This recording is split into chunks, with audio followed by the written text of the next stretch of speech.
A team has beaten Lionel Messi's Inter Miami in a cup final this year, and they are now in the semifinals of the MLS playoffs, but nobody is talking about them. Why? The Houston Dynamo are the most underrated team in America right now. They're also the least talked about. At the helm of this team is someone that we never thought we would see near a trophy again after winning the Coach of the Year in 2014, and that is Mr. Ben Olsen. Olsen's team is captained by Ache, Hector Herrera, who is, no pun intended, a complete dynamo in the midfield for this team. But that's just one player. And again, after winning the 2014 Coach of the Year, Ben Olsen is someone that I never thought would see a trophy or even another MLS team after DC United again. This guy was the laughingstock of MLS for years. He was the Michael Scott of MLS coaches. I want people to be afraid of how much they love me. And for the Houston Dynamo, a team that has not made the MLS playoffs in the last 5 years, how did this team win a trophy already this year and are in contention to win a second, and at the same time are a complete unknown commodity to most fans in the league right now? This is one of the craziest developments of Major League Soccer so far this season, and yes, I am putting Lionel Messi signing for Inter Miami into that bucket. Let's talk a little bit about their play style and what makes them so good on the pitch. Their setup is kind of a hybrid 4-3-3, 4-2-3-1 that gives them a really stable base in their midfield, and everything after that runs through that midfield. The two defensive midfielders are sitting in front of the defensive line, which makes it a really solid back six. And at the same time, they have a foundation to go forward with two really speedy wingers who we'll talk about in a second. But all of this allows them to play quite a flexible game. If they want to keep possession and play more of a fluid attacking style, they can.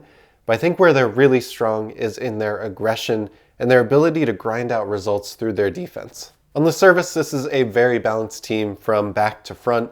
And if we look at the statistics for the season, they are at the higher end of the league for expected goals, but not at the top.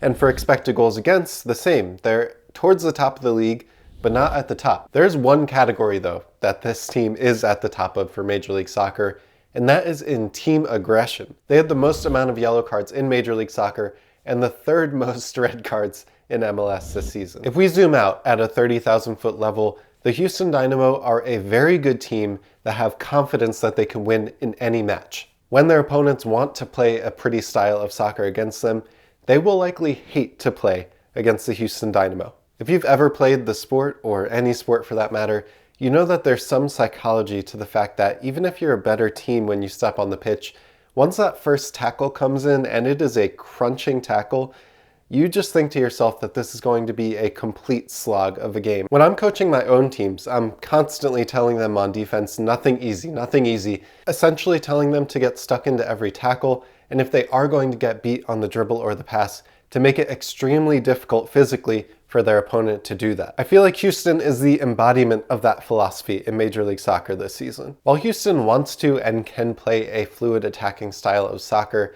some of their big results this season have really been down to determination and the ability to grind out those difficult results. That in itself is a deadly combination for any team in Major League Soccer to go up against. We already saw it work in the US Open Cup, which Houston Dynamo won. If you fall asleep for one moment, Houston Dynamo will pass right through you and be in on goal.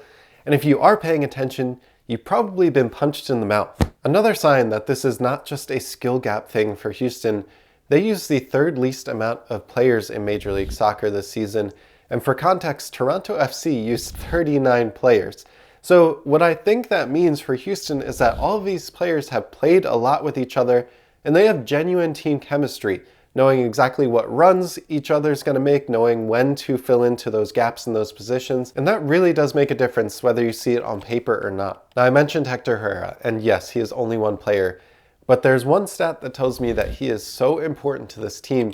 That's that when Hector Herrera is on the field versus when he is off it, Houston is 1.16 expected goals better every 90 minutes. Essentially, when Hector Herrera is on the field for Houston, they are either scoring one extra goal or not allowing one additional goal to be scored against them. That is an impact on your team that I don't think anyone comes close to in Major League Soccer, bar Lionel Messi. Other difference makers on this team is MLS veteran Corey Baird up top, And while he's really not scoring for fun, he is kind of the engine that makes everything tick from the front and makes everything solid, going all the way back to the defense and goalkeeper. I mentioned the pair of speedsters on the wings in Colombian youngster Nelson Quinones and Panamanian Adalberto Carrasquilla. While in goal is, at this point, we have to call him a legendary goalkeeper in Major League Soccer, Steve Clark. While the Hell is Real derby on the Eastern Conference side will take the focus away from the LAFC versus Houston match, I really don't think that this is going to be a walkover for LAFC. I'm looking at this matchup, and honestly, if I was an LAFC fan, I would be scared about Houston coming into my house. The last two matches, Houston have won against LAFC with a combined total of 5-0, and the last game that they played against each other was in LA, which Houston won 1-0. I think Houston's personnel line up well against LAFC, and if LAFC want to play their fluid, possessive style, Houston lines up really well against that.